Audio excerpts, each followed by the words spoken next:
So you originally started on Second Subject as a musician. Yeah. Can you tell me a little bit about that? Yeah, I've been a musician my whole life since I was 6 years old. I grew up in the church. My dad was a pastor, was doing the choir, started learning instruments and was in the church band. And then when all the way up until college, I was doing marching band. I was president of the band association, was doing every single thing that I could with music without ever having any idea that I would be like a vocalist or singing or doing any of that. I was always behind an instrument and a part of some kind of a group ensemble. Right. I was a music education and performance major in college at UCF, and that was my trajectory. I was going to be a professional saxophone player, professional clarinet player, and that's all it is that I had any idea for. And then I had some things happen in college and kind of completely flipped my idea. And I sold my saxophone and started doing audio recording, met Swanberger, started That's when we met you. Just to tell some of the viewers, that's actually when he started coming around. Our soliloquists would have a night called Vocalization. It was like an open mic jam session on a weekly basis.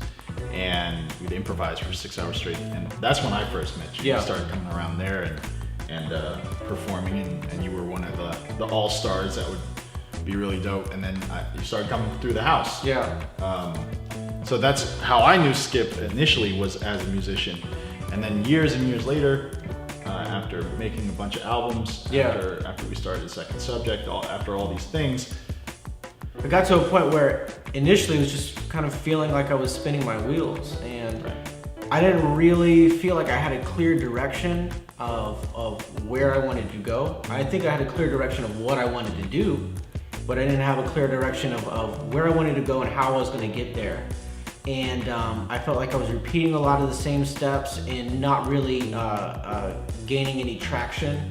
And it was just really defeating to be kind of repeating and making the same mistakes over and over again.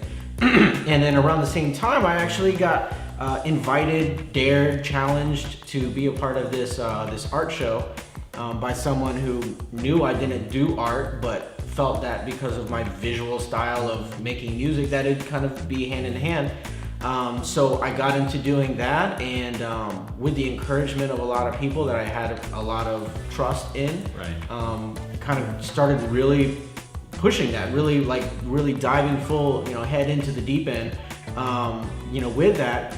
And immediately, very, very quickly started getting lots of success and forward momentum in a career in the same places and areas and efforts, and that I was just hitting the wall with music, and just kind of got to a point where, there's no love lost, but I really want to be able to put more focus and attention into this thing that's making me feel good, and it's providing areas and levels of confidence and satisfaction. There's a circuit that's being completed. Exactly. Of effort in what you're creating. And then feedback and getting it back as well too.